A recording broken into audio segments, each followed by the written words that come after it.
کتنے ظلم کی بات ہے. اہل سنت کو جس ہستی سے پیار اور محبت ہے سیدنا فاروق اعظم رضی اللہ تعالیٰ عنہ، اس کا قاتل، اس کی مزار آج بھی ایران کے اندر موجود ہے، ابو لولو فیروز. اچھا، ابو لولو فیروز، اس کی بھی میں نے تحقیق کی ہے. وہ چوتھی پانچویں صدی ہجری کے ہیں، اور اس وقت اہل سنت کا غلبہ تھا ایران پر. ملا صرف ملا نہیں ہوتا، ذہنی عیاش بھی ہوتا ہے. تو میں نے اس کی تحقیق کی. یہ حضرت عمر فاروق رضی اللہ تعالیٰ عنہ کو اس نے قتل کیا، وہ بھی خاص وجہ تھی. ٹھیک ہے، تو اس وجہ سے جناب اللہ اس کو جذباتی ہو گیا، اس نے قتل کیا. اب دیکھ رہی ہے کہ وہ مسلمان تھا یا غیر مسلم تھا. تو وہ مسجد میں نمازیں بھی پڑھا کرتا تھا، صفے میں سیدھے کیا کرتا تھا. بھائی پھر اس کو مواخذہ کیا گیا ہے، پکڑا گیا ہے، مارا گیا ہے، پیبند خاک کیا گیا ہے. اب وہ مرا وہاں ہے مدینے میں، قبر اس کی. تو یہ ایران والے کیسے لایا اس کی قبر کو اہتمام کے ساتھ؟ یہ ڈرامے بازی ہے مولویوں کی. انٹرنیٹ پر دیکھا ہے تو یہ جو غالی رافضی ٹائپ حضرات ہیں، ان کی طرف سے ایک بڑا عجیب و غریب اعتراض آیا ہے. یہ کہتے ہیں جی کہ یہ جو اہل سنت نے حضرت عمر رضی اللہ تعالیٰ عنہ کا جو قاتل ہے نا، جس نے ان کو شہید کیا، اس کا نام ہی ایسا رکھا ہوا ہے کہ ابو لولو فیروز مجوسی. کہتے ہیں جی ایسا لگتا ہے کہ اس کا وہ جیسے اس کے نام کا پارٹ مجوسی ہے. تو یہ کہتے ہیں جی کہ ہمارا ان سے یہ عقلی اعتراض ہے کہ مجوسی بندے کا پہلے تو مدینہ میں کام کوئی نہیں، دوسرا وہ مسجد نبی میں پہلی صف میں کر کیا رہے، اور بعد میں دوسرا اعتراض انہوں نے یہ کیا کہ جو تاریخی حوالے انہوں نے بے شمار پیش کی ہے کہ جو پاکستانی عالمی ہیں انہوں نے حوالے پیش کیے. جی انہوں نے کہا جی کہ یہ جو ہے نا، یہ بعد میں ان کی جو ایک بیٹی بھی تھی 6 سالہ، وہ بھی مسلمان تھی، تو وہ 6 سال کی بچی مسلمان کیسے تھی، پھر اس کو بھی قتل کر دیا، پھر رمضان باقی سٹوریوں کو نہیں ہم مانتے، جتنی بات ہے ہم اس کو ڈیفینڈ کرتے ہیں. صحیح بخاری میں حضرت عمر کی شہادت کا جو واقعہ ہے 3700 نمبر حدیث تفصیلی ہے. اس میں جب حضرت عمر کو زخم لگا ہے تو انہوں نے پہلا سوال یہ کیا ہے کہ یہ میرے پہ حملہ کرنے والا مسلمان ہے یا کافر؟ تو بتایا گیا مجوسی غلام ہے، کافر ہے. تو انہوں نے اللہ کا شکر ادا کیا کہ میری وجہ سے کوئی مسلمان جہنم میں نہیں جائے گا، کیونکہ ایک مسلمان کا دوسرے کو قتل کرنا جہنم میں لے جانے والا عمل ہے. تو یہ بخاری کے اندر ہی موجود ہے کہ وہ مجوسی تھا. یہ اہل سنت نے خود سے نہیں گھڑا، یہ صحیح بخاری کے اندر موجود ہے. کیونکہ آپ بخاری سے قتل کا واقعہ بتا رہے ہیں تو بخاری میں یہ موجود ہے کہ وہ مجوسی تھا. دوسرا آپ کا یہ سوال کہ مدینے میں غلام کیا کر رہے ہیں، تو اسی کے اوپر ہی تو حضرت عمر نے کہا تھا کہ میں نے منع کیا تھا کہ ان مجوسی غلاموں کو مدینے میں نہ لاؤ. اور آپ کو پتا ہے اس کے بعد پھر ان کو یہاں سے نکالا گیا جو کافر تھے، کیونکہ حضرت عمر کو خدشہ تھا کہ یہ پرشین امپائر کے گرنے کا بدلہ مجھ سے لیں گے. ظاہر ہے ان کے دلوں میں غم تھا. تو غلام آئے ہوئے تھے نا، غلام کے لیے مسلمان ہونا شرط نہیں ہے، ہم کوئی غلام ہیں. ہاں اچھا سر، ایک مجھے ابھی آپ بڑی خوبصورت گفتگو کی، لیکن میں جب دیکھتا ہوں کہ ابو لولو فیروز، یہ امیر المومنین حضرت عمر فاروق رضی اللہ تعالیٰ عنہ کا قاتل، ایران میں علامتی مزار ہے، لوگ آتے ہیں، زیارت کرتے ہیں، دعائیں مانگتے ہیں، چڑھاوے چڑھاتے ہیں، منتیں مانگتے ہیں. خبر ہے نہیں سر، اور شیعہ اسے بابا شجاع الدین، ابھی میں آگے کرتا ہوں کہ آگے وہ بند کر دیا گیا، شیعہ اسے بابا شجاع الدین دین کا بہادر سپوت قرار دیں. 2010 میں مسلمان علماء کی عالمی تنظیم نے اپیل کی کہ ابو لولو فیروز کا مزار مسمار کر دیا جائے، مگر ایرانی حکومت نے ماننے سے انکار کر دیا. کئی شیعہ علماء نے تو کہا کہ یہ امیر المومنین حضرت علی رضی اللہ تعالیٰ کے شیعوں میں سے تھا. ابو لولو فیروز کے بارے میں دیکھیں، میں نے اپنے مجمع میں ایک بات کی تھی، ہمارے لوگ نہیں سمجھ پائے اس کو، میرے خلاف شروع ہو گئے. ابو لولو فیروز کا حضرت عمر کے ساتھ جو معاملہ تھا وہ کوئی اہل بیت کی محبت میں نہیں تھا. دیکھیں کچھ حقائق ہیں، اس کو آپ، یہ فورم نہیں ہے، میں بھی نہیں چاہ رہا یہاں ذکر کرنا، کہ احراق باب زہرا کا واقعہ پیش آیا، بی بی زہرا کے دروازے پہ گئے مولا علی کو لینے کے لیے، ایک لمبی داستان ہے.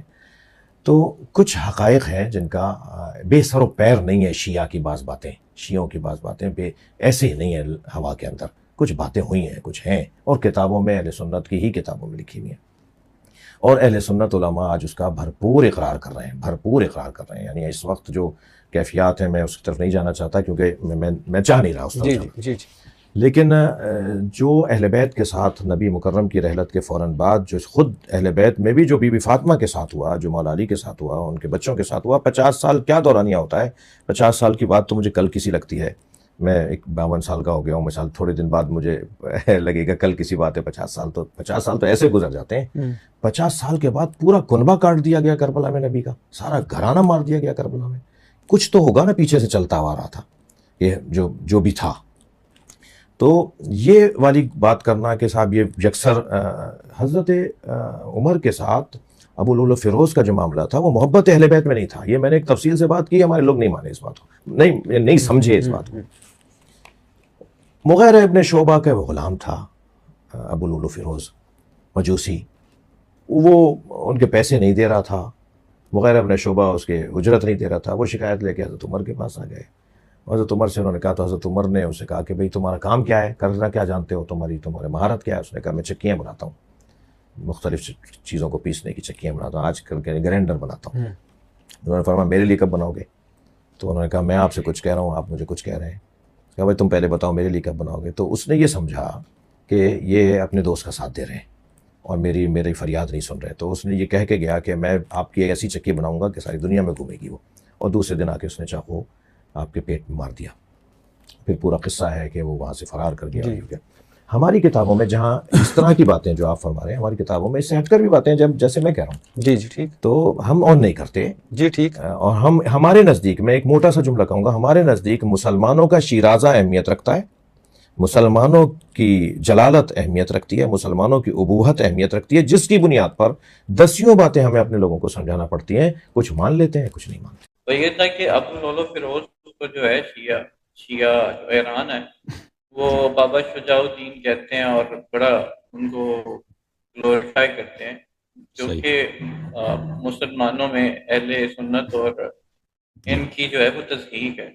تو اس معاملے کو لے کے جب سنیوں نے ان سے کہا کہ اس مزار کو مسمار کیا جائے, تو ایسا ایرانی حکومت نے نہیں کیا.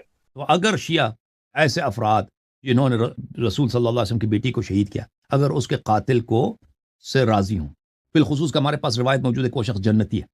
لیکن میں اس ایک اور بات کی طرف اشارہ کرتا ہوں کہ دیکھیں, آپ شیعہ حضرات اگر قاتل عمر کو اپنا ہیرو سمجھیں, کچھ شیعہ حضرات ہیرو سمجھیں اور اس سے خوشنود ہوں, تو اس میں تعجب کی کون سی بات ہے؟ وہ پوری دنیا جانتی ہے کہ ہم ابو بکر عمر کو اچھی نگاہ سے نہیں دیکھتے, لیکن تم تو عثمان کو اچھی نگاہ سے دیکھتے ہو. یہ کتاب ہے الاستیعاب فی معرفت اصحاب, یہ جلد نمبر 1 ہے. اس کے مقدمے میں خود ابن عبد البر جو بہت بڑے محدث مؤرخ ہے, وہ لکھتے ہیں کہ اس کتاب کے سارے روایات جو ہیں میں نے جو نقل کی ہے معتبر علماء سے نقل کی ہے, جن کے کلام پہ اعتماد ہے اور اعتبار ہے. اور یہ استیعاب کی جلد نمبر 2 ہے, سنہ 1992 میں چھپی ہے.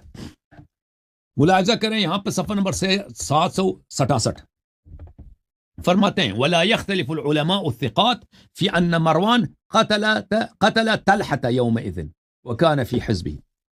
علماء کے درمیان اجماع کو اس بات کا مخالف ہی نہیں ہے کہ مروان ابن الحکم نے طلحہ ابن عبید اللہ التیمی کو, طلحہ وہی جو عشرہ مبشرہ میں سے جنگ جمل کے دوران قتل کیا تھا, وہ دونوں ایک ہی فوج میں تھے, اپنے آدمی کو قتل کیا. کیوں قتل کیا تھا اس کو؟ کیونکہ کہہ رہا تھا یہ عثمان کا قاتل ہے, میرے چچا کا قاتل ہے. اچھا, اور صفحہ نمبر یہ بہت اس کے حدیث بہت زیادہ ہے کہ اس نے اس کو جب قتل کیا ہے کہا کہ لا اطلب بثاری بعد اليوم. مروان نے طلحہ کو دیکھا یوم جمل کے وہ کڑا ہے, اس کو کہا کہ آج میں اپنے عثمان جو میرے چچا کا لڑکا ہے, میرا سسر ہے, میرا خلیفہ, میرا امام ہے, میں آج اس کا بدلہ لوں گا, اس کا آج کے بعد بدلہ لینے کی کبھی ضرورت ہی نہیں ہوگی. فرماہ بسہم فاصاب فخذہ فشکہ بسرج, تو اس نے تیر مارا, اس طلحہ کو قتل کیا. تو میرے بھائی آپ تو عثمان آپ کا امام ہے نا, تو آپ عثمان کے قاتل طلحہ کو کیوں گلوریفائی کرتے ہو؟ یہ جواب دے دو نا. عثمان کے قاتل طلحہ کو, کہ طلحہ اس کو عشرہ مبشر کیوں مانتے ہو؟ اور پھر اس کی دلیل کیا ہے کہ اس نے عثمان کو مارا, عثمان کا قاتل مروان ابن الحکم جو ایک صحابی ہے, جو روات بخاری مسلم میں سے ہے, اس نے اسی لیے طلحہ کو قتل کیا کہ عثمان کا قاتل ہے. مروان ابن حکم کے بارے میں اہل سنت میں آپ کو پتہ ہے کہ مروان ابن حکم کے بارے میں اہل سنت کیا سوچتے ہیں؟ جی بالکل, بخاری مسلم اس کے روایات ہیں. ابن الحجر الاسقلانی کہتا ہے لہ الرؤیا, اس نے نبی صلی اللہ علیہ وسلم کو دیکھا, صحابی ہے یہ شخص. یہ وہی مروان, ان کا خلیفہ بھی امیر المؤمنین بھی ہے, ان کا خلیفہ بھی امیر المؤمنین بھی ہے. یہ وہی مروان ہے جس نے کعبہ کو بھی جلایا, ٹھیک ہے نا, صحابی بھی ہے, صحابی ہو کر خلیفہ ہو کر کعبہ کو جلایا بھی ہے, ٹھیک ہے نا. ظالم بادشاہ ہے, مونارک ہے, کوئی بھی اس کو خلیفہ نہیں کہتا, مسلمانوں میں اور اہل سنت میں نہیں کہتا. اور مروان ابن حکم کے بارے میں بہت شدید نقد ہے اہل سنت میں, دیکھیں بخاری کے سب روات عدول ہیں، ان کا اجماع ہے، بخاری کے سب روات عدول ہیں، اور بخاری کے روات میں مروان شامل ہے، اور مروان صحابی ہے، سب صحابی عدول ہے رضی اللہ عنہ، ان کا اجماع ہے۔ بہرحال طلحہ، چل مروان کو تو چھوڑیں، طلحہ تو ان کا وہ ہے نا، طلحہ تو ان کا امام ہے، اور عثمان تو ان کا امام ہے۔ یہ تو مروان جو بخاری کا راوی ہے، اور دنیا جانتی کہ اس نے اسی لیے قتل کیا طلحہ کو کہ یہ عثمان کا قاتل ہے۔ تو اگر شیعہ دیکھیں ہم ابو لؤلؤ فیروز رحمہ اللہ سے محبت کرتے ہیں تو واضح ہے، ہمارے پاس حدیث ہے کہ یہ آدمی جنتی ہے۔ امام علی علیہ السلام نے فرمایا کہ یہ عمر سے کہا تھا کہ یہ شخص تجھے قتل کر دے گا، اسی وجہ سے تجھے وہ جنتی ہوگا، اس کی حدیث موجود ہے ہمارے پاس۔ یہ تو مسلمان بھی نہیں ہے نا، نہ مسلمان، مجوسی ہے۔ مجوسی نہیں ہے، مسلمان۔ اس زمانے میں مجوس کو مدینہ میں آنے ہی نہیں دیتے تھے، اور اس کی بیٹی کو بھی جب عمر کے بیٹے نے اس کی بیٹی کو قتل کیا تھا تو امیر المؤمنین علیہ السلام نے فرمایا تھا کہ میں اس سے قصاص لوں گا، اگر مجھے حکومت ملے تو میں قصاص لوں گا۔ تو اس کا مطلب ہی یہی ہے کہ اس کی چھوٹی بیٹی بھی مسلمان تھی، اگر وہ مجوسی ہوتا تو قصاص نہیں ہو سکتا تھا، ٹھیک ہے نا؟ تو یہ تاریخ میں موجود